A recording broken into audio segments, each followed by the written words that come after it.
This is episode 188. This may come as a shock to you, but I've never played a Dumble.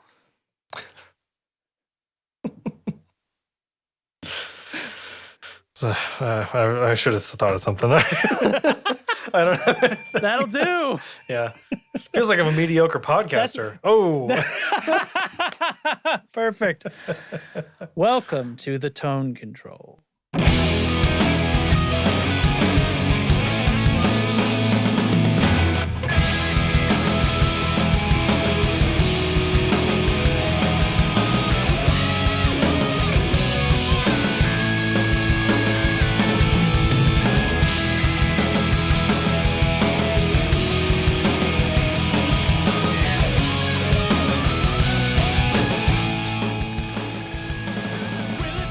Yes. Good call, Derek. Hold on. Wait just a minute here. Okay, there. I pushed record. I forgot to turn on Craig. That's fine. Everything's fine here. I was really committed to not starting this episode by talking about how our tech had failed. I was thinking about it all day because I always I jump on to oh man, we changed a bunch of stuff with our setups. Let's hope this works. I was like, I'm not going to say that this time. And then we got on and a bunch of tech literally failed. A bunch of it broke, yeah. And now I'm getting about 3 frames a second on both of us, which is just a delight to see. Oh, well, you look actually quite smooth on my end. Okay, it must be just me then. Maybe feed it'll coming kick in itself. here is smooth. Yeah. So, All okay. Right, whatever. It's smoothing out. We're about 10 frames a second now. It's getting there. It's the tone control. Okay. So this is fine, right? I mean, whatever. We only use Garc for sync anyway. Okay. Yeah. Okay. I'm sorry that it's laggy. This is the best I can do. This is the tone control. I really thought that we'd change some things that it was going to be a lot better, and apparently it's just terrible for everyone. But nevertheless, thank you all for coming. Thanks for hanging out in the chat. We have, let me find my show notes sheet. It looks like we have some news. We've got some pedals and probably a discussion topic to topicify. Nope. You want to take it again? No, let's just keep going. Let's keep going. Plow through. Yeah, power through. What's up? What's up, Derek? How's it going? It's going good. What else? You don't have to. You don't want to. I'm a little. My brain is a little fried just because this week is week 1 of my current grad term, and I like to take a nice, reasonable break between terms. We get 1 week guaranteed, but we can kind of preload some work, and if you cram near the end and hand in things early, you can get 2 weeks off effectively. And I did that, which is really nice because 2 weeks away, it really helps me reset and stuff. But now, just other things going on, work's a little bit hectic again. It's not, the work is not hectic, but things at work are a little turbulent. So it's oh shoot, I'm also in school again, and I'm kind of keep forgetting that I have assignments and things due. It feels very back of mind when it's usually very front of mind for me. So that's a weird change. But it's Thursday night, so we're most of the way through week 1. Yeah. And it's just I'm a student now. I'm in school, and I keep forgetting. It's very weird. I've been in this for a year, and I'm still forgetting. So. Yeah, I mean, I get it. This week has ripped through. I feel like it was just the weekend. It's been just nonstop over here as well. I get it. Look at us. We have almost matching T-shirts. You see do this? We? Mine's technically kind of blue, but you have mine's a little bit short green, V. but I'm lighting myself with colors tonight. On the feed, we look like we're kind of we sort of yeah. In fact, there's I see a little a purple going on in your room, and I've got some my purple and blue. There's I think in the back I got blue going on. Yeah, that's cool. Matchy. Yeah, this is fun. But yeah, that's the thing. I for the longest time always basically have lived a very week to week schedule. I just am not a daily person or a monthly planner or anything like that. I really operate well at the weekly scale. And lately, all the weeks are just like, oh my God, it's Thursday already. Oh my God, it's already over. And tomorrow's Friday. Wow, another week is gone. And I'm feeling a lot of that Groundhog Day kind of vibe again. We all felt that at the beginning of the pandemic. And things are a lot different now, yet I'm still feeling it. Or I'm feeling it again, which is strange. Right. Well, over here, we suddenly, you know how when you're thinking about buying a car and you sort of like think about it for a while and then something will happen and you'll go from, we'll sort of like make some moves in that direction to like, it's happening. Yes, I hate that. I hate that so much because I'm a very research-focused person on big decisions. Yeah. On big purchases. And with and that cars, means you got to cram the research. which with cars, it's hard to do that because they're here now and then they go away. So, right, exactly. So, so the thing we're looking at is actually the RAV4, like yours, but there's a new one that is a plug-in hybrid, the RAV4 Prime, and they're Jeff Bezos would like to have a word with you. Well, all right.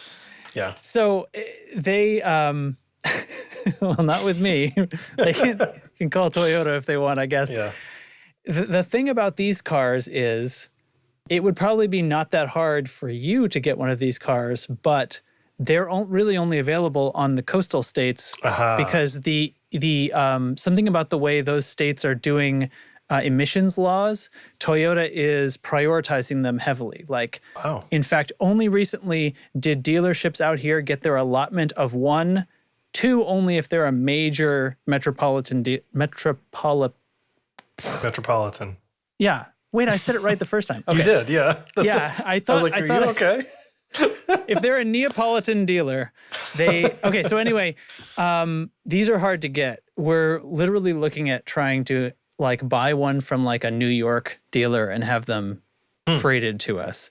And looking at combined, and then but every dealer wants to try to convince us that maybe they can order it for us, Ooh. Turns out they can't.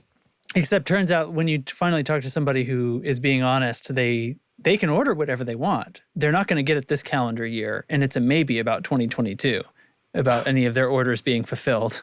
It's just production and stuff like that. But it's like we've done the research and we know what we want. We test drove some of the other models and we've seen the thing, but it didn't belong to the dealer. It's this total mess. It's like I've never gone to buy a car in a situation where the car was scarce.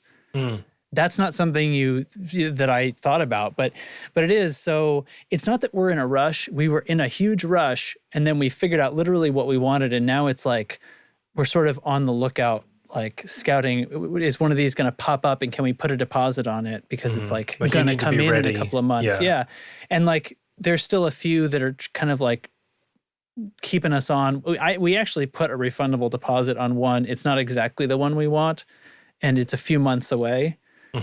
And so I don't know, we're talking. So anyway, it's like this ridiculous thing. And we do kind of want to do it sooner than later because the trade-in value on Marielle's Honda is like it's on one of the mileage tipping points. It's like going to turn over 100K.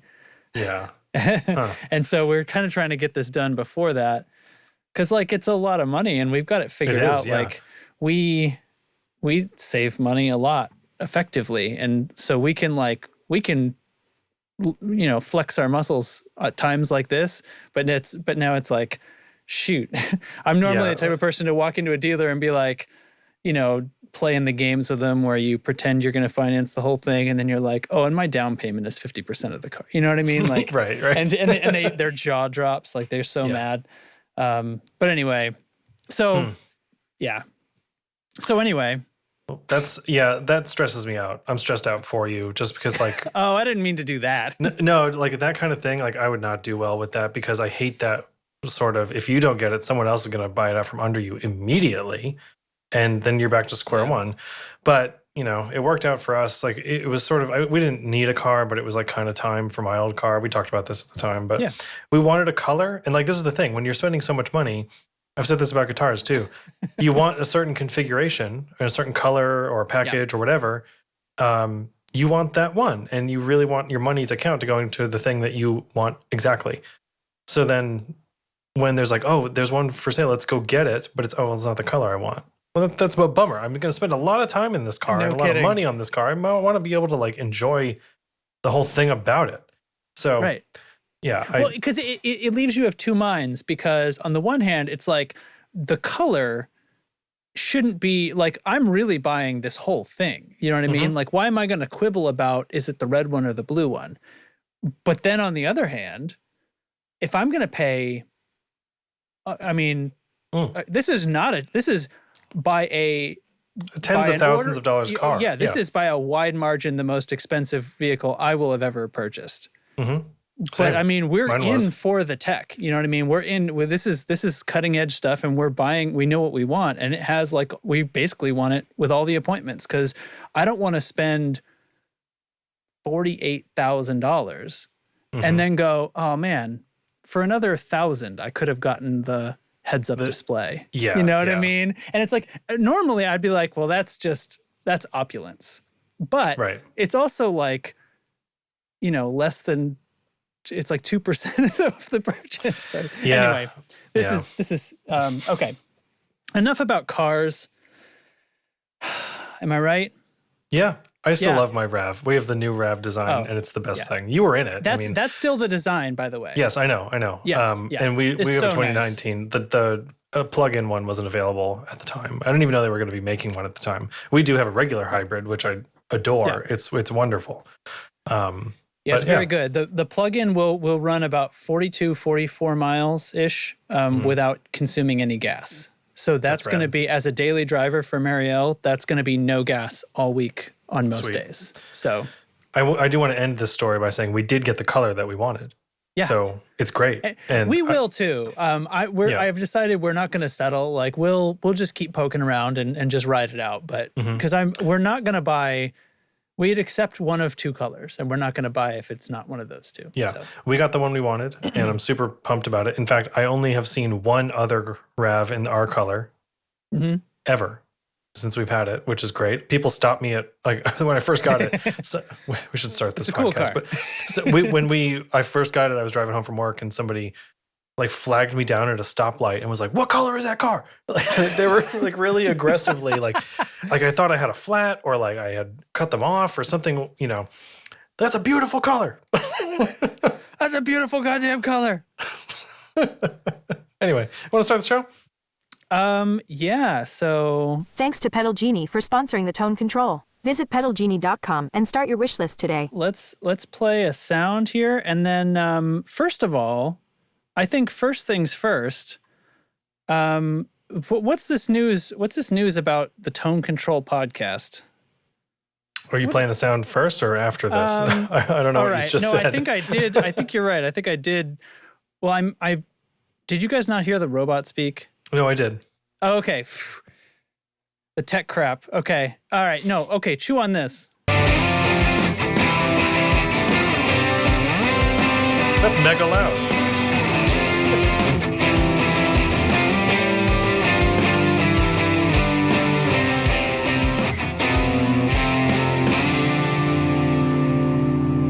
Really loud, huh? It was, yeah. It was quite noisy. All right, I'll turn the master down on this or something. I don't know. That song, that's a demo I did for the show that turned into a Delaney tune. Yes, I recognize the riff. Do you recognize the pedal? I do because it was the Adventure Audio Glacial Zenith. Yes. Now, you didn't cheat that time, right? No, I did not. But that and a few others really stand out to me. Yeah, because that is now because on my it's It's a very memorable riff. Yeah. So in the notes this week, I highlighted the text in the same color as the text, so Derek can't read it until he highlights it, so he can try to guess what pedals I'm going to play. Okay, what's going on with? Okay. So a few people have emailed over the years, really, saying that some episodes are hard to find or not showing up in feeds and stuff. And we have solved some part of this. So episodes 1 through 29 of the Tone Control are now in this current podcast feed. So ages ago, we were hosting this podcast on my website, and there was an RSS feed that we just submitted to iTunes, and it was very analog, podcasting kind of 1.0 of all that stuff. And it was like a private page, and that's just how we distributed the show, because you don't upload podcasts to iTunes or to any of these platforms. You give them RSS feeds, and then they distribute it from your site.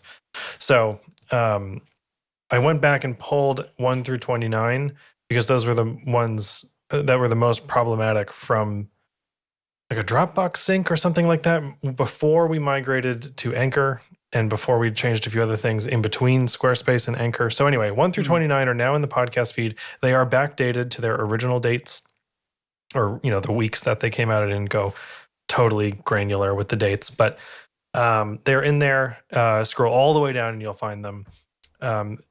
Some episodes starting around 129 don't want to play in certain podcast players, and I cannot identify a pattern or why or where they do or don't play. The only thing I do know is they absolutely play in Spotify. So if you really want them, you can go listen to it in Spotify because they're on Anchor. Well, they'll play on Anchor, which is owned by Spotify. Yeah. You can listen there. You do not need a paid Spotify account for that. So you can just log in. You can use the web player.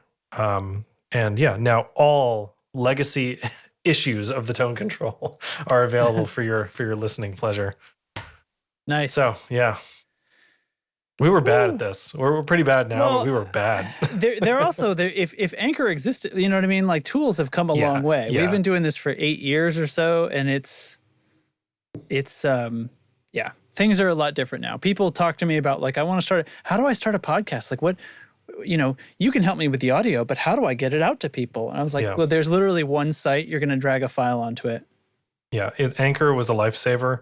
Yeah. I didn't mind doing it the old school way at the time, but it was a lot of work. Like it was a lot of. But if you were asked to do that now, if I was asked to do that, or for someone else, it would be like, no, I'm not going to manage that for you. You don't have enough money. Yeah, it's just like a lot of file management, and we can just, because it used to be hosted out of like a public Dropbox folder too. Remember all that? So I don't think I realized that. Yeah, so like it was uploading.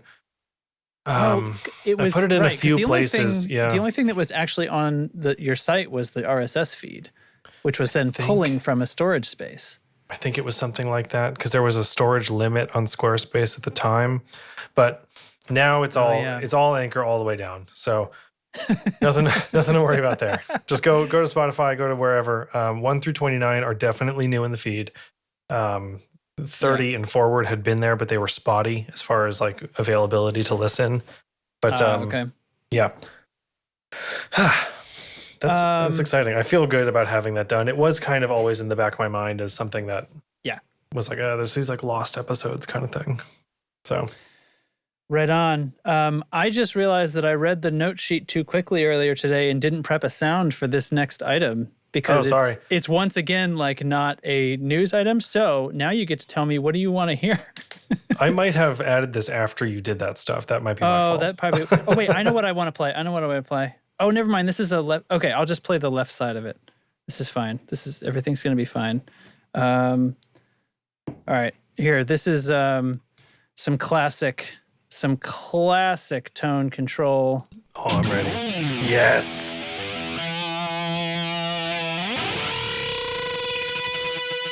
Blank. All right, one of the originals that was made in Bias, right? I think it was made in Pod Farm. Okay, the first band practice in a long time. Yeah. Derek, tell me about that. Yeah, so we're all vaxxed up over here. And vaxxed. Super vaxxed. And then we have a show on the books, which is weird to say and weird to like be looking forward to. Awesome. Because part of me is like, oh, that's not going to happen. I don't have to worry about that. But it very well could. And I'm thinking it very much will. It's in August and it's outdoors and there's no, it's after our vacation. So no conflict there. As long as it can't get rained out. I think there's tents and things. I don't know. I've never been, but it's at Market Days in Concord, New Hampshire. And anyone from around here who knows what that is like, oh my God, I love Market Days. Everyone tells me how much they love Market Days. And you'll have a lot of happy people milling around. I've never been. Somebody told, I ran into a friend of the band, Tim from Sleep Spare. I was going to say friend of the show, but I'm not sure he listens. So I ran into this guy, Tim, at Trader Joe's, and he was like, oh, I saw you guys at Market Days. And I was like, well, it wasn't me. It was before I was in the band. Oh, right. Yeah. But he's like, oh, it's the best. I work right there, and I just walk downtown. So anyway, it sounds really cool. So we're kind of starting to like shake all that off and get a schedule and like get going with our practice space and playing our songs again. And it's weird. So I brought the Helix, the full size Helix, and my Headrush FRFR cab. Yeah. To practice. And I wanted to just no actual guitar cab or like tube amps or anything. Yeah. Matt had his whole regular rig, but I was just doing right. Yeah.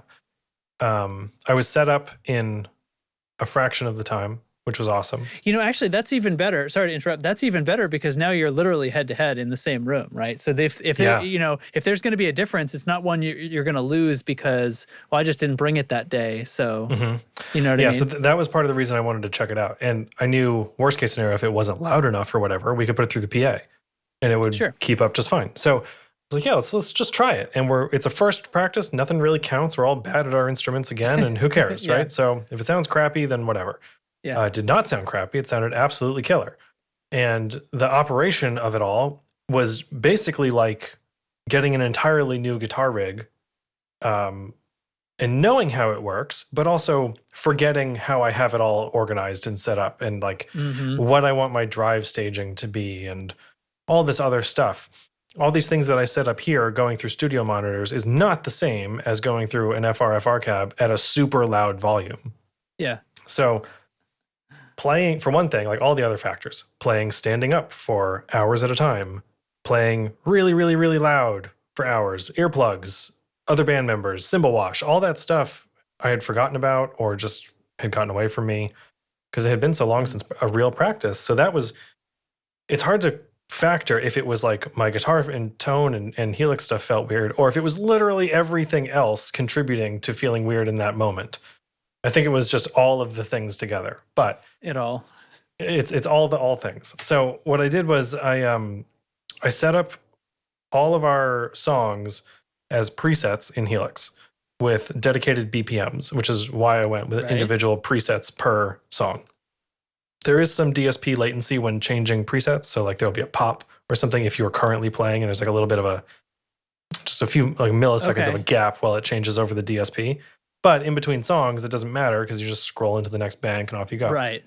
Mm-hmm. So I had copied the same like master, Derek AC30 tone preset to every song. And then I matched the BPMs and then I set up snapshots for the parts of the song, verse, chorus, bridge, lead, outro, whatever it was. Mm-hmm. And I was thinking like, I can hit this button, pull up my snapshots, just hit one foot switch, and off it goes to the bridge. And then I can switch it back to stomp box mode and just have fun with whatever. That was my plan anyway. Yes, Eric in the chat, we do play to a click. We didn't that night just because we were still getting things started, but generally, yes, we do play to a click, which is why the delay BPM sync is important. So that's why it's even an option. Right, yes. So what I realized was I don't even need to be switching back to stomp box mode and just leave it in snapshot mode, ready to go into the next part. I don't need to be fucking around with my foot switches. I just click the one and it goes. And I just focus on playing and just do my part. And I don't need to be, I'm going to turn on this drive instead of that drive. I don't need to be doing that all the time. Or I can, but it's not necessary at all. I mean, it maybe never was necessary, I guess, but it's such a weird thing to just be like, no more pedal tap dancing. It's a single switch and it changes all of it. Yeah. Doug says next setup is MIDI control, but there's nothing for me, nothing else in my rig to control. So well, right, because So I remember when you were first getting set up with Delaney and you were changing your delay pedal over because you needed one, you wanted one that could do this tempo sync stuff. I was like, oh, and then you just get like a MIDI router and you could get into all your other pedals so that all your other pedals can be synced. You can get other ones that have MIDI input, and then you get a little distribution thing, and then you need like a thing with like parallel loops to just do all your switching, and then Derek was like, yeah, you could do all that, but I'm not going to. And then what is this? A couple of years later, it's like, enter Helix. And it's job done. You're right. It's kind of the same thing. And so like any effect in Helix that has a rate or any sort of, time-based thing, you can set to a millisecond or just like a 1 to 10 if it's like a sine wave or something, or you can set it to a subdivision of the tap tempo. So all of my modulations and stuff can always be in time or out of time if I want, or they can be set to a millisecond range or whatever. It's insane. It's so awesome. Yeah. It's so awesome. Snapshots can change all kinds of stuff, like amp parameters. Like in the chorus, I want this snapshot to make the mid section, or the mid range bump, so I can get some more lead or whatever. You can do all that. So it was really like, okay, I click this button, and I set up this patch this way, and there were slight tweaks along the way. And what's really weird is like some songs still feel like they should be in stomp box mode, and others feel like great candidates for snapshot mode. And I cannot figure out the pattern as to why some feel that way and some don't. So lots of experimenting and stuff. It sounded awesome. So good. And like all very, very great, rich feedback, which is something that I really like. Didn't get all weird with like, not which being sometimes a guitar happens cab. if you like do the fallback onto a PA kind of thing. That's the stuff that'll go. Either the feedback won't work right, or it'll be at the wrong frequencies because it's not. The kind of the sound is somehow different and wrong compared to what you're used to for guitar feedback. Yeah. And we were plugging things in, and it's like, oh, there's a buzz. What is that? Ground loop. Click. Gone. All these little things, these little super convenient things. I never would have thought I would care about a ground loop, but like practice space power is weird. So click. Gone. Well, plus you're changing things about the audio system in this way, can introduce ground loops that might not have even happened if they were just regular amps too, because ground loops I was fighting a ground loop the other day with my streaming setup because, I separated onto two different computers and I'm trying to like pass audio back and forth in multiple channels. And as soon as I started doing that, everything got noisy and buzzy. And I was like, oh, wait a minute.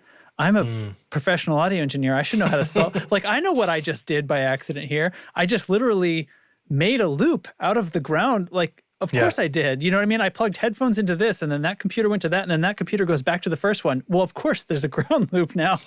So so you get these little like interrupter things to fix that with a transformer. But anyway, Eric in the chat says subdivisions are great. Yes, I totally agree. Delaney uses a lot of dotted eighth repeats mixed with quarter note repeats, depending on the part of the song. So I can have my delay block on a foot switch, just like a regular delay stomp box thing, and then one foot switch dedicated to its subdivision. So I can very quickly change from quarter note to dotted eighth on a foot switch instead of like on in the timeline, in the Strymon timeline, like it's a separate bank, but it could be the A-B bank. So it's still on a foot switch, but it's technically a separate preset. So I'd have to copy the preset over and then change the subdivision mode. So now it's the same block. The only thing that has changed is the subdivision of that delay time. So, and I can make it whatever, a dotted 30-second note if you wanted. Hey, pro tip, dotted quarter note is a supremely underrated subdivision. It's excellent. Beautiful. It's excellent, and everyone should be using dotted quarters. So, okay. That's practically the first one that I reach for when I put a delay in a mix. It's so fun. Because it's, you think you're going to go for quarter or half or something, but those you lose. Beautiful good stuff. Good. Anyway, that's my experience with like the Helix stuff and proper setting. I'm thinking for this show, what I might do is bring the whole Helix rig with the FRFR cab, use that as a monitor for myself on stage, and then go direct front of house with the Helix to the PA. Go big or go home. We'll see. The FRFR cab, yes. The question is going to be, is the AC30 in the car? Just in case, that's what to know. How much confidence do you really have? It was not in the car for practice for this past Tuesday, Monday. Yeah. I'll tell you, load-in was great. I have the Helix backpack, which is super nerdy, but god damn it, it's a great way to carry this shit around. So guitar in one hand, FRFR cab in the other because it weighs nothing. Yep. Helix on the backpack, and then we're off, you know? Oh, Nice. convenience is such a factor here. Let's go. Next thing. All right, let's go next thing.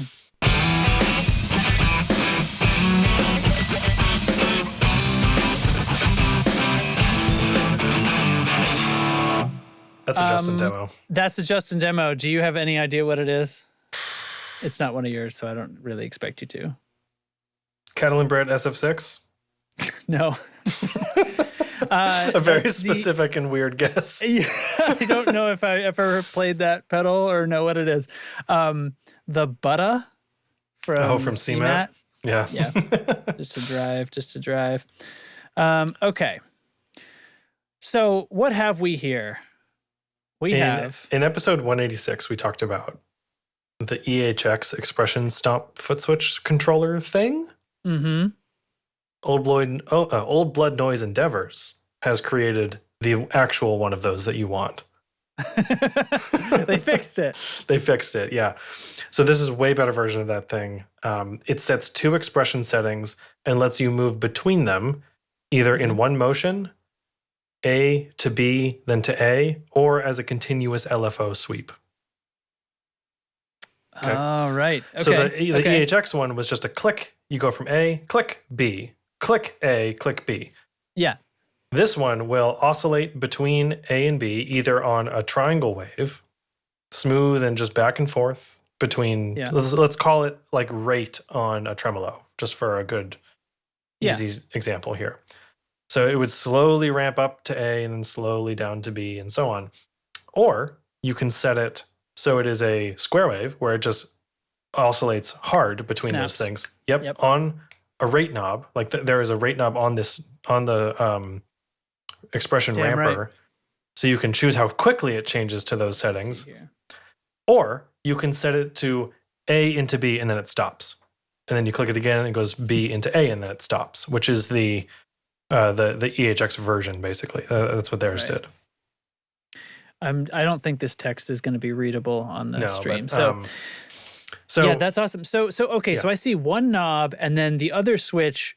This is my guess from looking at the thing. I'm going to select what that knob is adjusting with that other switch. So I'm going to change the level of A, change the level of B, or adjust the rate.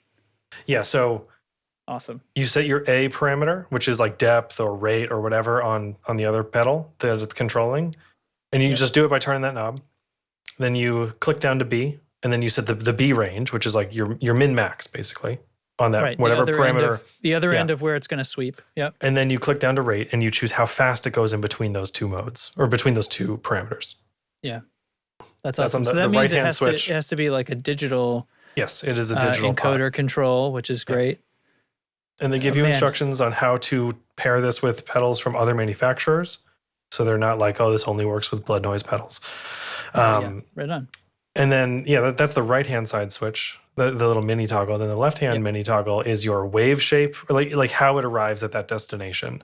So smooth ramping with the triangle, square wave ramping, which is blocky, this, then that, then this, then that. And then A to B and stop. It's such a good idea. Yeah, really good. No notes. Yeah, it's $60. This is absolutely worth the extra $20 over the EHX one, I think, because it does that thing, and then $20 more, you get tons of other functionality. Tons. Right. Exactly. It's great. There's this long video that Old Blood Noise put out. It's very hipster. It's about 15 minutes, but it's super informative. And the demo that they do is good. They use a little synthesizer to demonstrate in the background. And cool. I love it. I love this idea. I'm kind of thinking about getting one. I do have an Old Blood Noise pedal, and I have the I love how he turns that light on and then there's no light in the can. A different light turns on. Yeah. That's clever. It actually dawned on me that I wonder if it's not that great for me to be playing someone else's YouTube video when this is destined for YouTube. So I decided to pull back to the other screen. I don't know. I know if we played the audio from it, it's very possible that we could get impacted. So anyway, there's a video there. Links in the show notes to the video. I think this is such a smart move. And especially with stuff like trem pedals where you can sweep the rate is an awesome sound. It's a truly great tone. Or changing the depth even would be really fun. And you can just do that. So the LED on this thing is either pink or cyan, which matches the A and B printed font color on the case. So you know which one you're in between. Yeah. It's awesome. Doug says it'd be cool to have momentary functions. Yeah, that's an interesting kind of V2 option. But this is also in a mini enclosure. So you hold it down to get to B. Yeah. Maybe, yeah. You'd need a 4-way toggle switch. Whoa, jeez. Wow. Well, here's my proposition. We actually just add another switch, and the 3-way, like the bottom of the thing opens up the other switch, so opens up the AB switch. The other one will switch between the momentary modes of either going to B and then back to A when you let it up, or if you're in the, you could even have it be in the LFO modes. You could have it only LFO when you hold it down. I don't know. That's a lot less important. Anyway, whatever. It's more like a traditional expression at that point. This is like an expression automation almost.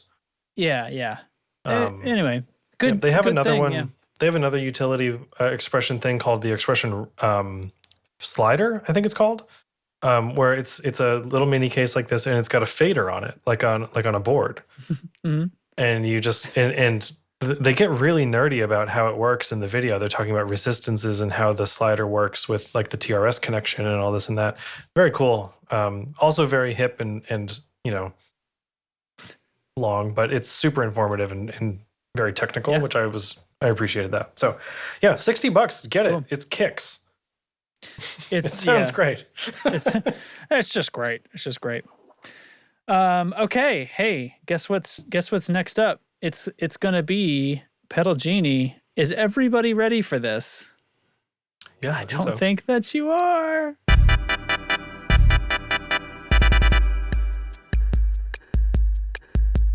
Pedal Genie is like the Netflix of guitar pedals. Rent any pedal you want for as long as you want for one low monthly price. Shipping is included and there are no late fees or time limits. With over 1,500 pedals to try from nearly 100 different manufacturers, Pedal Genie definitely has the gear you want to try. Subscriptions start with Flex at just $19.95 a month.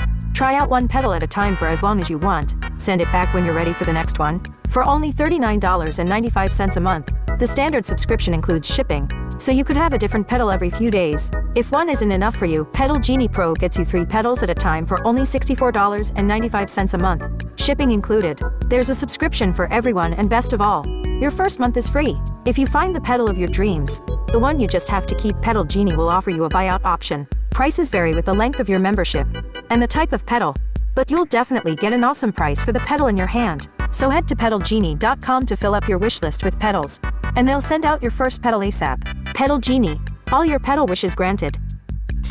All right. Well, there we have it. Thanks, Pedal Genie, for sending us these pedals. So I've had this one since before last episode, and it was cut due to time. So we're gonna barrel through. We're gonna get it through. Here we go. I've got the Dude V2. The Dude V2. What? I'm gonna pull up a tab for myself on this. I wanna read about this thing. Yeah, copy it in and whatnot. Okay, I need to plug myself in here and take over channel 2 here. Yeah, so based on the font alone, I'm saying this is a Dumble type thing. Is that correct? Yes, it is. Okay, so it says here, the Dude is designed to achieve the classic D-style ODs, which would definitely be Dumble. Yep. From Robin Ford to Larry Carlton to Scorching Gain, it is all there. The Dude V2 has a less aggressive volume control and new knobs that are easier to read and a noiseless foot switching system. All right. True bypass. Not a lot of interesting here. I'm just going to leave the frame like that. Okay. So yeah. We got, that's not the pedal. Level, treble, deep, and ratio. Is that what that says? It sure does, Derek. Okay. Level, treble, ratio. So I've got everything at noon right now. Okay.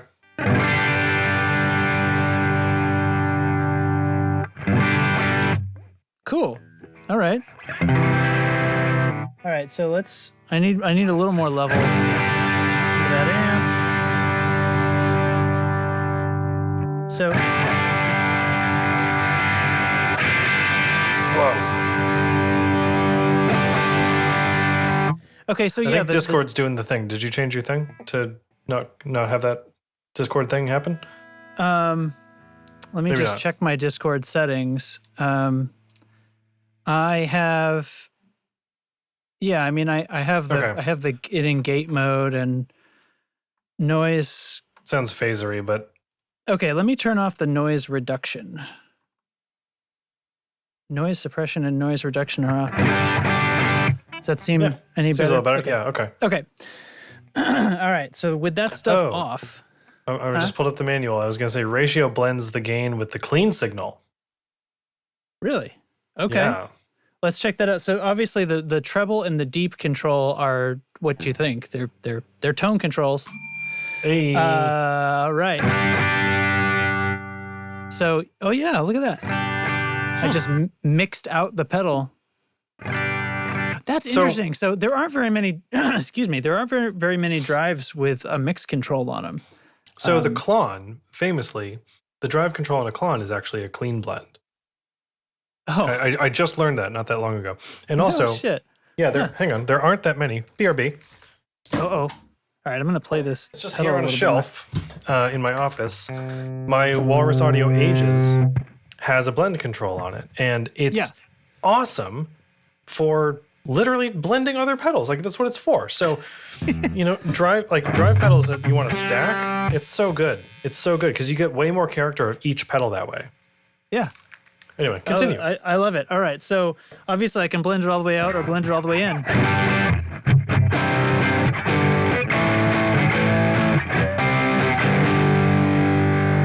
I think it's a little too deep right now.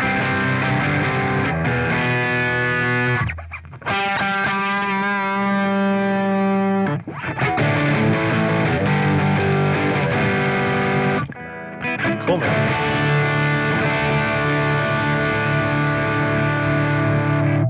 Huh.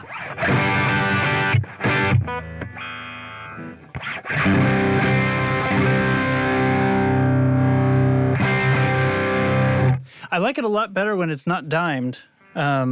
Interesting, yeah. But that's a funny thing that I wouldn't really expect. I think it's getting a little flubby on me when I totally mix it in.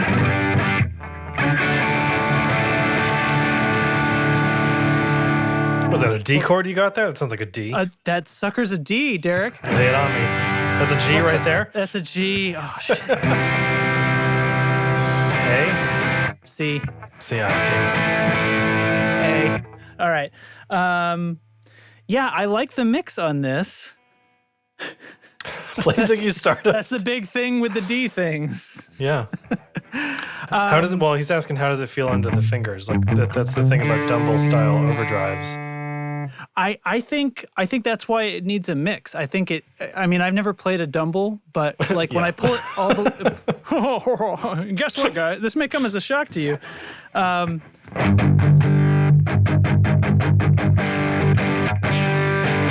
don't know.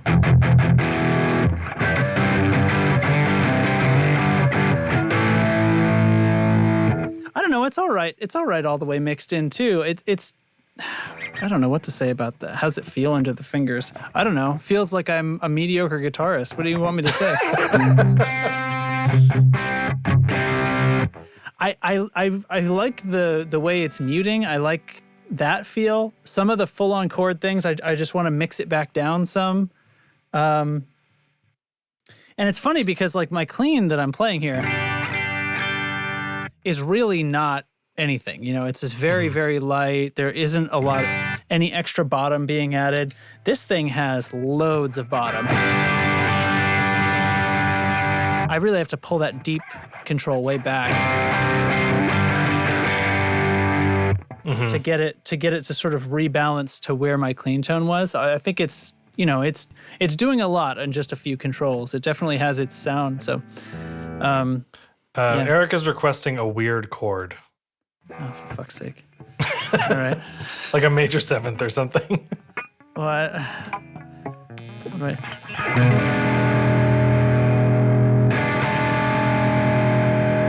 More treble. Let's see. What other Jazz. Was that good? Jazz.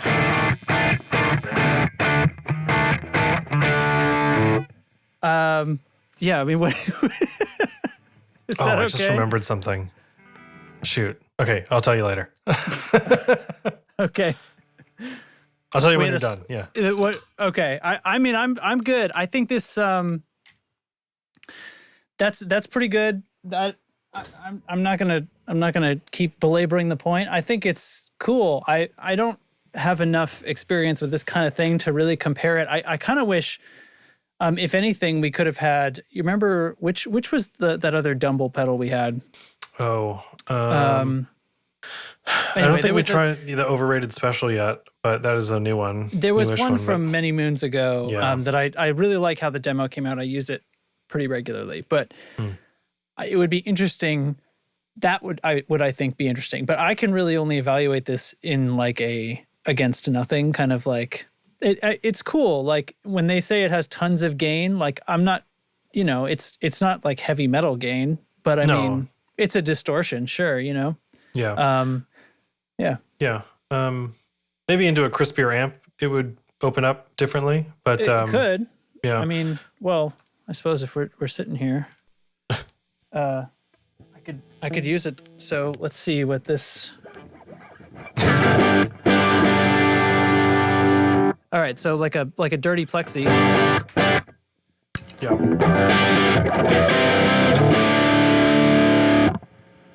Jesus. Well, I hate that. I don't know. I don't think that experiment worked. I think it. Yeah. I don't know. I don't know what to make of that. Okay. Into a dirty amp, it just felt like it just. Just a little too much. It was too much. Like, and I tried rolling the level back, and it wasn't really changed. So it got very, very fuzzy and had a weird harshness in the top that I didn't enjoy. So anyway, didn't love it in that situation. I kind of figured it being like a Dumble circuit thing. That's why I gave it a clean tone, because I thought, it should be. I should give it some kind of a clean platform. So anyway, that was my plan. I think can you hear me? So that's the Dude V2. I just did a thing. J-Rocket Audio Designs. Can you hear me now? I just changed the thing by accident. Okay. Yep. Still the have tech you. issues return.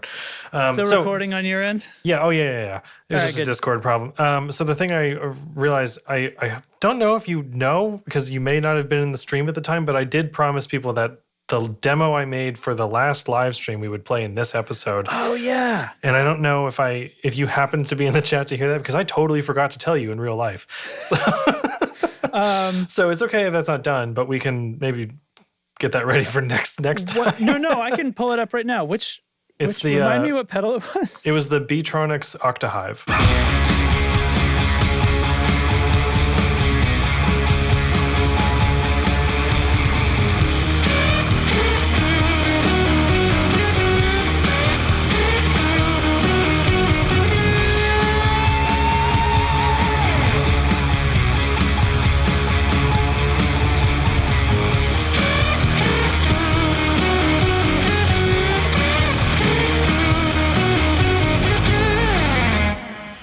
So this week I have the 1981 DRV, or Drive, I guess. I don't know how to pronounce this thing. So this is a pedal that I remember seeing this. Has much lore around it these days. It's made by the guy from Reliant K, I think, or is partnered with the guy. I don't know all the background about this thing, but they're hard to find. You can only buy them direct from 1981 Inventions here, and it's get on the news. Yeah, get on the newsletter and you'll get an email about days and times that they're going up for sale. It's $250. It's a distortion pedal. It's akin to a Rat. I don't know a ton about Rats other than there's certainly one in here in some capacity. This is a new. There's a Rat in there somewhere. Man, that was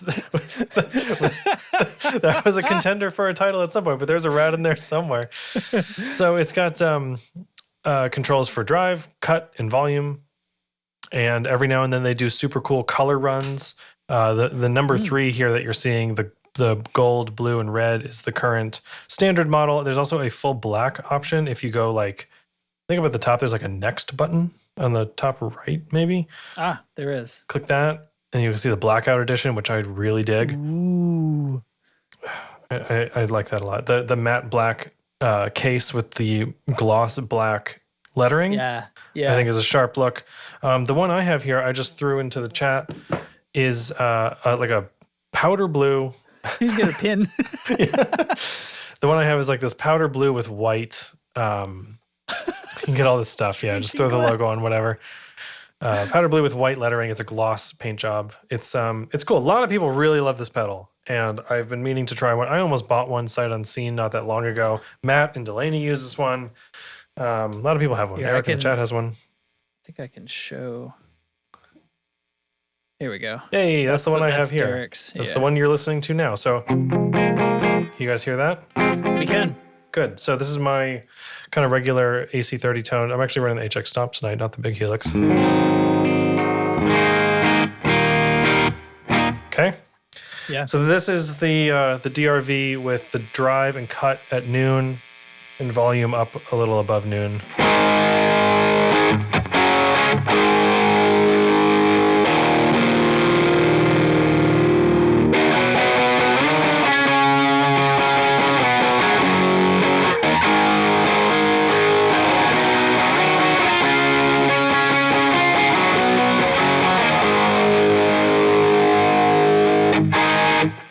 It's a distortion pedal, man.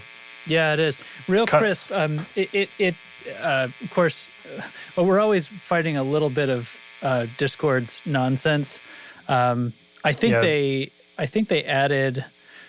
So the setting that helped. So we've got that noise suppression right at the top, which was switched on for me after an update, and then later down there's a noise reduction.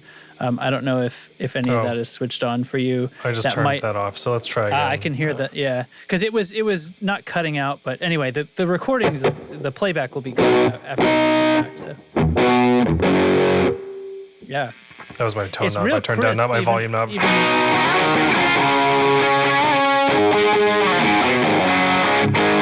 Better? Yeah. No, that's really, it's really like crisp and precise, even when your tone was turned down.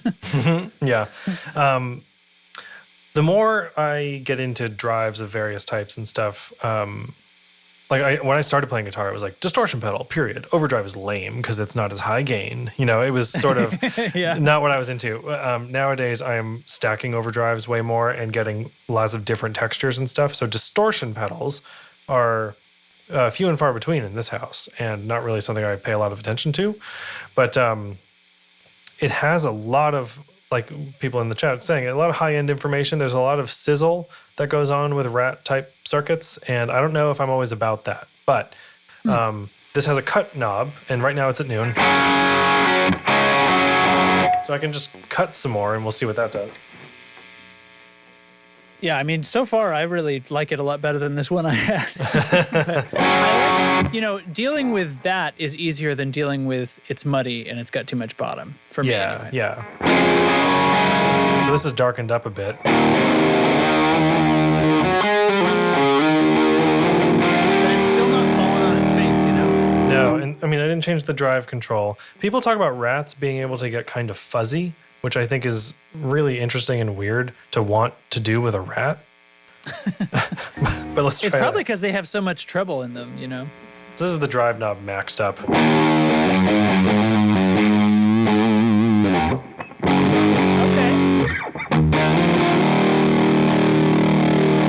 It's pretty fuzzy, yeah. Yeah, you can hear it really squaring off, yeah. Bring the cut back down a little.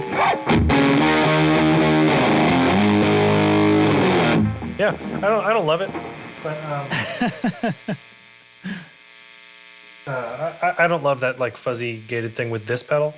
I think it does other things better. So it's a little outside of its like high efficiency range. Yeah. So this is with the drive below noon a little bit, clean tone again.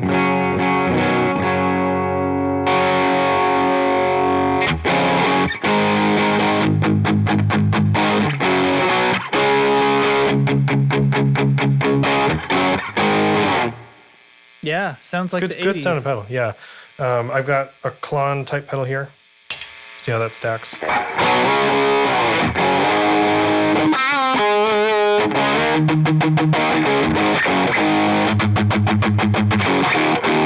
Cool, man. Yeah, that way. You know what? You don't have a wah there, do you? No, not handy. No, I have this one in Helix, but I don't have an rip. expression. Yeah, that would shred. Maybe I could make that. I can make that happen with the demo when we do the live stream. Yeah. And pull up a wah. Yeah. No, Grandpa, we don't have wahs. We were just talking about wahs in the chat like today, I think, yesterday or today, and how they're kind of out of style. I sold mine a long time ago. They're kind of out of fashion these days, but I was like, oh, it seems like they're out of fashion. And Eric goes, it's because they are. You know, I had a birthday between the last episode and this episode. God damn it, And you're right. I am an old ass man now. An old ass man. Yeah. And I don't care what you say. I think a wah is cool to get out once in a while. I'll get a wah out for the demo. Screw it. Yeah. The thing's called the 1981 and it's a rat. So I think we know what we have to do. Right, exactly. Back in my day. Yeah. Sorry. But yeah, it's cool. It's got a soft touch true bypass switch. I opened it up. Beautiful circuit board. It's like very, neatly. It's nice. It's a good thing to look at the inside. So, is it a one-trick pony? Do we think it's a one-trick pony? It's very. It's a good fucking trick, man. It's I don't know. Yeah.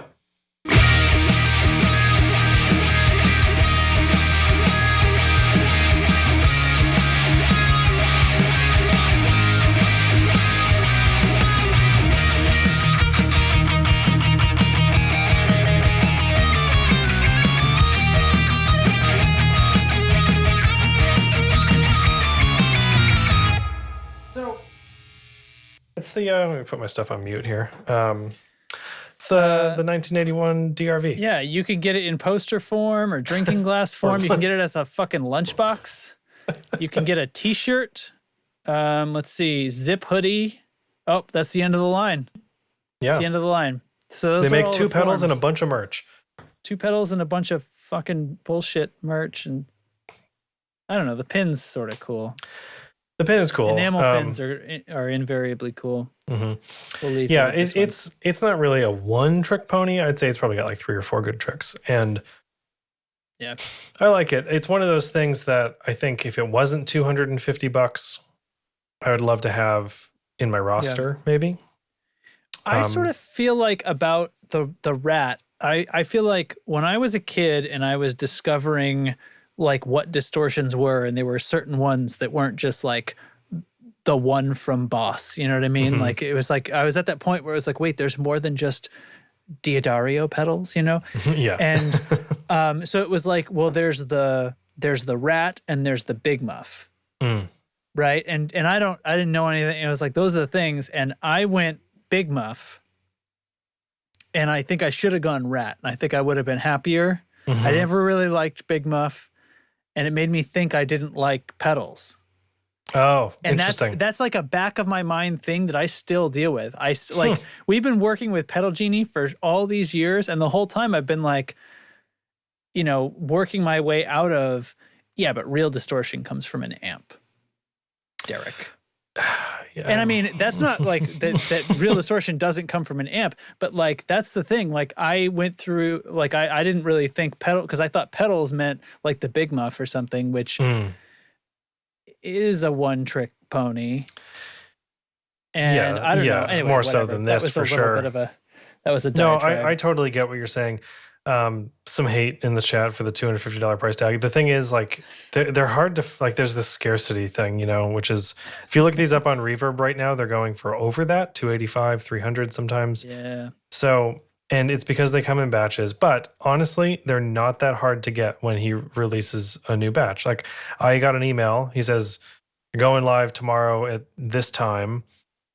Eric's right. It's one of the most trendy pedals in the last few years for sure. And I think a lot of that is because of its super tight branding.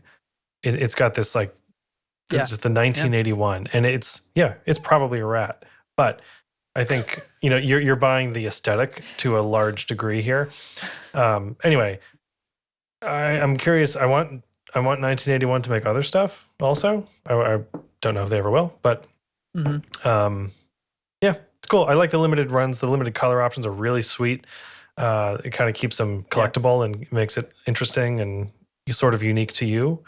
This blue one I have is rad. And honestly, if Pedal Genie had it for sale, I would really consider getting it. But yeah, I don't know. Maybe someday. Mm-hmm. Engineered scarcity, I get that too. But it is kind of just like one or two guys making these. They do a few hundred at a time, I think. So yeah. Yeah. No, it's, they don't have to open a factory, just to satisfy the idea that they're, anyway, whatever. That's fine. That's just their business choice. And if it's working for them, then it's working for them. Mm-hmm. All right. Thanks, Pedal Genie, for sending us these pedals, even if we don't think they're amazing. Although I think that 1981's pretty good. I think it's pretty good too. Totally care for this dude thing, but anyway. I'm not going to go out of my way to get one, but I would like one, I think. I do love the Ages, though. This is one of the greatest overdrive pedals ever made. Yeah. So not really a hot take. It's true. So it's just a fact. It's just an honest fact. Okay. One more thing on the notes, a discussion topic. Let's do this.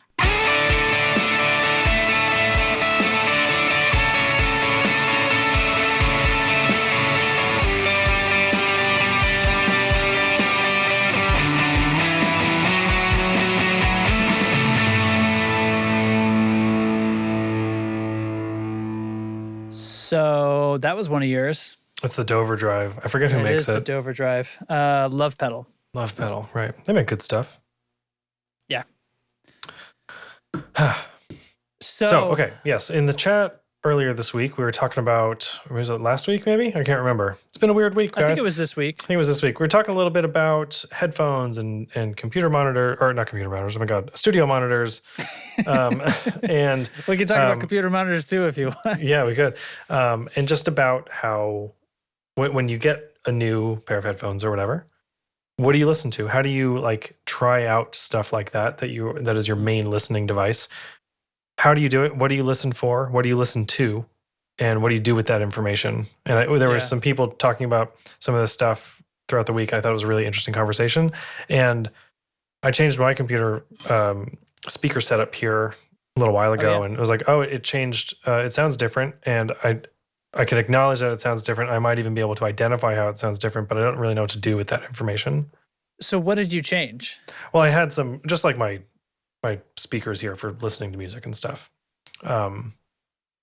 I had a old pair of Creative, just desktop computer speakers. Okay.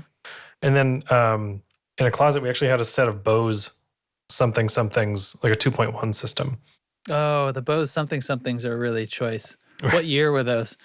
It was my wife's in college, so, and it's like a USB thing, vintage. Yeah, so it's but I kind of wanted a sub because I didn't have a sub before, and this was in the house with a sub, so I put all this together, and it sounds good. It sounds like Bose, it sounds fine, but it's just really for my music listening throughout the day.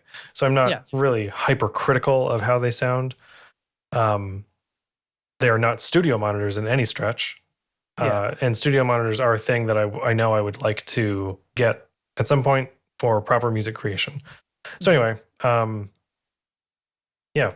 people asked what we all listened to when trying out new stuff, and I said certainly Futures by Jimmy Eat World, and then just a short list of other songs and albums that I'm very, very familiar with. I don't necessarily know how those things sound. I couldn't tell you how they sound, but I'm familiar with them on a lot of different platforms. So hearing the differences that way, contextually, is kind of the thing. Right. So because when you're when you're doing that, you're trying to sort of decide if you've got if the speakers have some room correction, or it'll be like a treble and a bass control or something like that, right? Mm-hmm. Is that so when you're listening, are you thinking, well, do I need to adjust those to make it what I'm expecting? Is that what we're talking about? I think In your case, I mean, I know what we're talking about like more broadly, but in my case, there is no room correction. It's just volume on this thing. And then there's a control on the sub for just sub level. But right. That's always, isn't that always interesting? Like, how does it not know what the sub level is supposed to be? Yeah. Well, actually, that is that's because you can magnify bass by putting it against a wall, and again magnify it by putting it into a corner because then it's against two walls.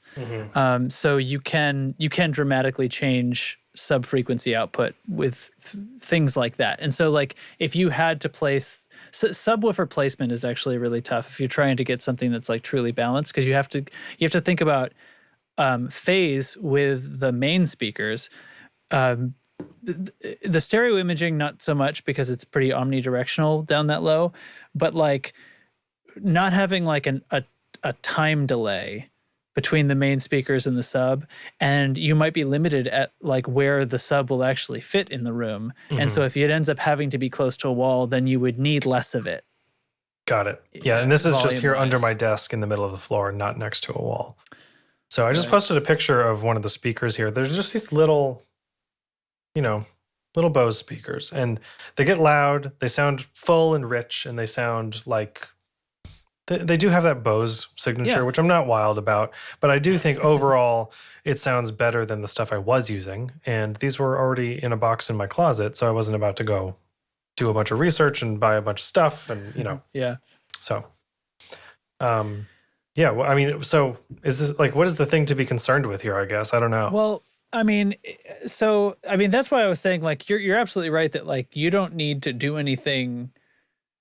I mean, you're just like, do they sound good? You might even have equalization that could be done in your computer or something if you iTunes wanted has to. iTunes Music app has EQ stuff now, but I usually leave it flat because I tend to want what the person wanted me to hear come through. Well, and if you don't, then that's affecting anything that you play out of the music app and not affecting YouTube, not affecting Spotify. So that's not so good. Yeah, I tend to not mess with things very much either. So, okay, so now when I'm getting new speakers, which I did when we moved to this house, because when I went into my new studio, the dimensions, everything's so different. I had, they were still from, I'm a big fan of Atom Audio, and I had the A5Xs, the 5-inch, and a sub. And when I came to this place, it wasn't really jiving with me, like the sub thing, which I was very, very used to. It all sounded very different. This room is narrower, generally smaller, but with higher ceilings than my old space. My old space had like a drop ceiling. It was kind of sort of a weird situation. But there was a lot more sort of airspace, and I think that worked better for a sub. Whereas here, I'm like enclosed in this like 12 by 17 by 10 box. And it just, the sub was causing all kinds of weirdness. Like the bass would radically change when I just moved like a foot or two in any direction. And that's not, should I be watching the chat? So many gifts are pretty good. So I decided I wanted to get rid of it and just go with a simple stereo system. I got 7-inch drivers, again, from Atom Audio. The 7Xs?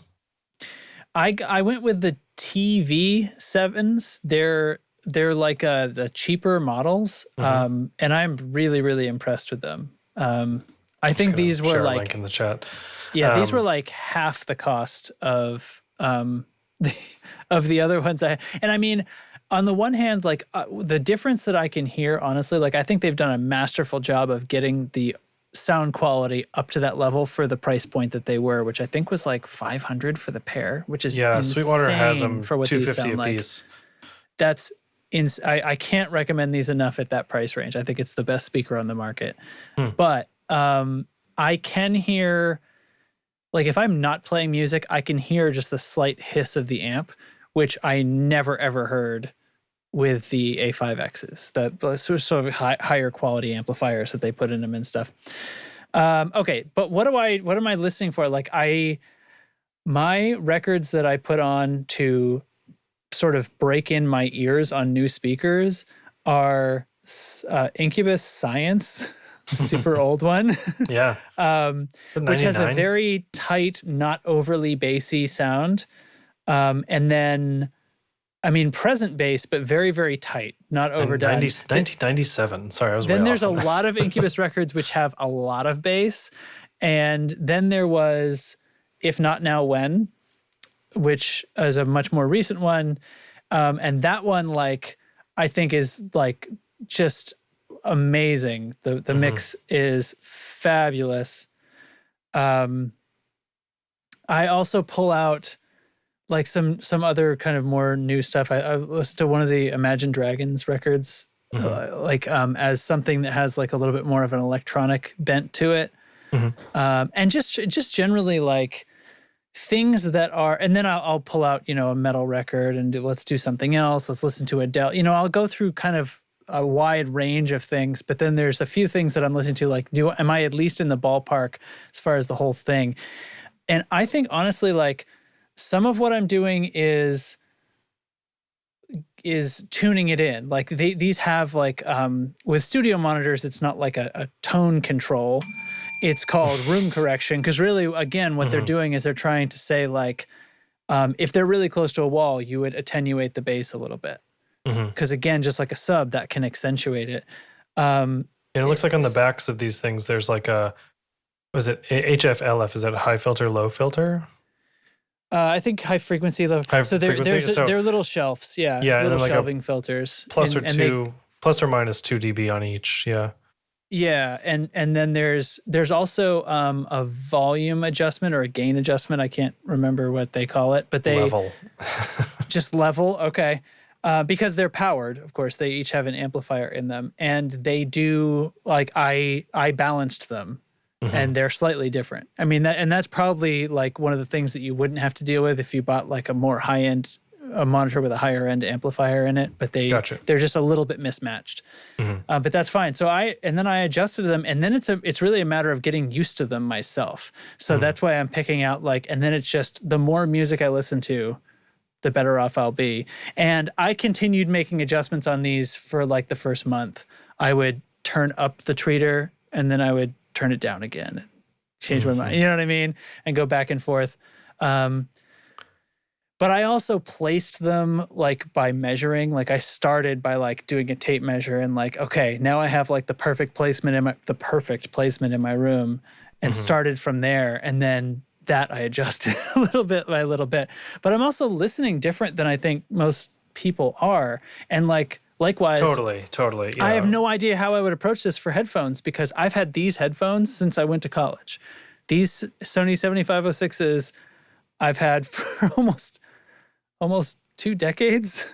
2 decades now, I think. So we've said this before, but like I think it's all speakers are going to have some kind of curve on them. Like you can see it. Like a lot of them on the manufacturer's site will show you the response, and you can see like, well, there's a little more high end here, a little more whatever. And the same is true for guitar speakers and all that stuff. I think it's probably arguably more important to be very, very familiar with what your tools are, and maybe how to account for any discrepancies in those tools. Rather than like trying to achieve the flattest response possible or something like that. Do you know? Does that make sense? Getting close to flat is good, but I think more important is to shake out things like problems with the stereo image. Like if we're talking about speakers that we're listening critically to music and not just for fun, then it's like, let's shake out issues with the stereo image. Let's make sure we're not really close to one wall.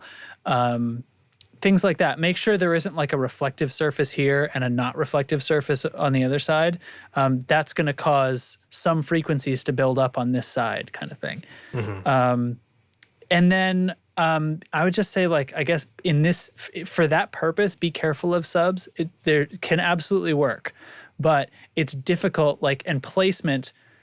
If you're setting up a system with subs, expect to spend a super long time doing it. I've heard of different techniques. One of them where you actually put the sub in your listening position and then move around the room to where the bass sounds best, and then put the sub where you found. I have no idea if that, like, I sort of can like imagine, like, that seems like it sort of makes sense. And I'm also like, okay, so asking in the chat, is there an actual process to breaking in speakers like the ones that guitar companies do when they break them in? I am super skeptical that that's a real thing. I'm not saying that they don't do it. I'm saying I'm super skeptical that it makes any difference or has any real bearing besides just testing to make sure that it's not a badly manufactured speaker and it's going to come apart. I bought the Helitone speakers from Avatar, which is just a vintage 30 that they have blasted sound through for like 40 hours. They sell it for the same price. I would not have paid more for it because I've just never encountered anything that made me believe that that was a real thing. Certainly not a real thing that isn't going to just happen on its own after you've played this thing for 40 hours, you know? Right. And it's like it's a short enough time, I think, also that over the life of the speaker, the first 40 hours is really not that big a deal. So right. So like, what's the science there that makes them think that this is something that you need to do for 40 hours? Because if this, like, is there some reason that this is supposed to have happened? Sorry, my Discord just popped me into a different weird window. Okay. I think I was doing hotkeys on OBS and it moved me in Discord. Anyway, it's like, yeah, right. There could be a good reason. I would love to know what it is. Is there something like mechanically that if it doesn't get stretched out right, will it not reach its optimum performance? And if so, why didn't that happen before it was assembled into a speaker? If it's like a voice, I don't know. Or why isn't it standard practice? Like, why is it a thing that you can choose? Why is it a feature? Yeah. It's not, it reminds me a little bit of like burning in tubes, which I think. Yeah, I don't know if I ever bought that either. I mean, I remember retubing, and of course the amp sounds different right away, but then it also sort of changes a little bit over the next little while. Not very long, but it would change a little bit. And so there's a period sort right in the beginning of fast change, and then there's slow change. Because when you're retubing and it suddenly sounds different, doesn't that mean that there's been a slow change over the past year or whatever? Right? Oh, yeah. Yeah, because, new tubes, yeah. But I remember retubing, and then like the next couple practices, under 6 hours or something like that of playtime, it would feel different. Like the sag would feel different, and like the EQ might change, or the low end might tighten up or loosen up or something, but not so much that it was ever a problem or a deal breaker or something I was ever really unhappy with, because the sonic signature of that tube would identify itself immediately upon retubing, because it's a new brand or whatever. So I don't know. It's not digital. It's not a computer chip. So there are physical properties of the thing that are affecting the sound. And so the speakers and tubes both, like there's heat in the case of the tube that's going to cause something chemically to change, right? As it starts to get heated up for the first time or whatever. And I guess mechanically there could be something that goes on in a speaker. I don't know. The part of it so I'm not denying that something happens to anything that's moving physically, but I don't see any. I haven't been shown anything that makes me believe that there's a reason that a burn-in process would cause it to be better or cause it to be any different than just like. So is a burned-in speaker just? Are we avoiding that first 6 hours where it sounds sort of different for 6 hours and then it settles into where it's going to be? So it's like, are you just saving yourself 6 hours? Yeah, are you saving yourself the convenience? Because if it was like the Greenback, right, or the Vintage 30, these iconic guitar speakers is like the most famous and best speakers around, whatever. Yeah. They if they required this thing to be that status, they would come pre-broken in. And and I don't think they do. But also the lifespan of the speaker is of course more than those first 6 hours or first 40 hours. Like people are running speakers for lifetimes. So it's, I don't know, it's a weird thing, but it's a weird thing. Okay. I think that's all I've got to say on the matter.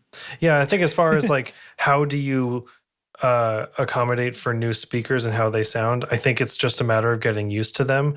And that's why I listen to stuff I'm super, super familiar with. I own music a lot of the time. just because I was there when it was made. And you've listened to that 100 times. Yeah. More. Yeah. So yeah, just keep listening.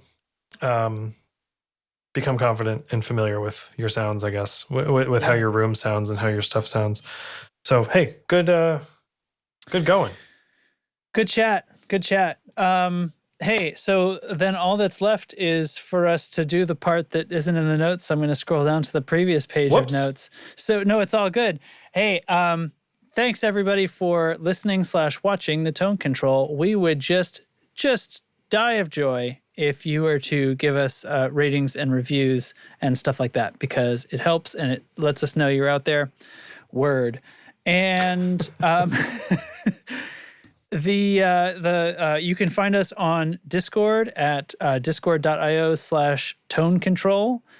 And you can come hang out and chat with us between episodes, talk about all the topics. And if you really like what you hear and you want to become a supporter, go on to patreon.com/the tone control. For just $1 a month, you can be a supporter and we will thank you graciously on every single episode. But for $2 a month or more, you will be a supporter plus, which gives you access to special things in Patreon that Derek tries to come up with anything he can, any extra stuff he can think of to try to throw. That's where it's going to appear, and you got to be there to catch it. Yeah, every now and then we send a message, and it's like, "Hey guys, just want to let you know you're beautiful. Here's a picture of my butt, and we love you." And well, don't tell them about that. Okay, that was redacted. We do behind the scenes stuff, some polls. We'll ask patrons specific questions about how the podcast gets made and things like that. If we have questions that we want feedback on, we are not going to ask people that aren't patrons. Right. Okay. And that also gives you a special role in Discord. There's a secret section of Discord that only the $2 or more supporters can see.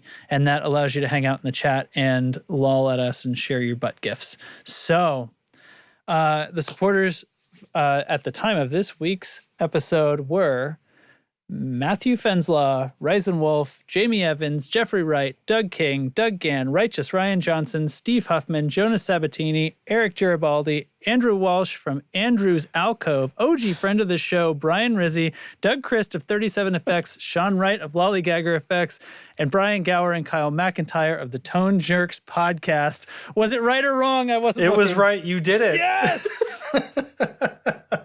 And I pushed through so hard.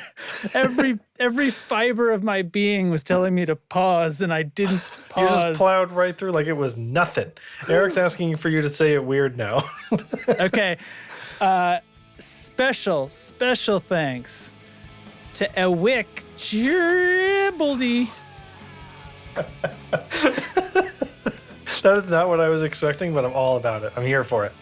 All right. Fair enough. Yeah. So anyway, that's gonna do it. I'm gonna start fading up the music, and we're gonna fade out here. Sorry, I'm throwing gifts. See you later. See you next time.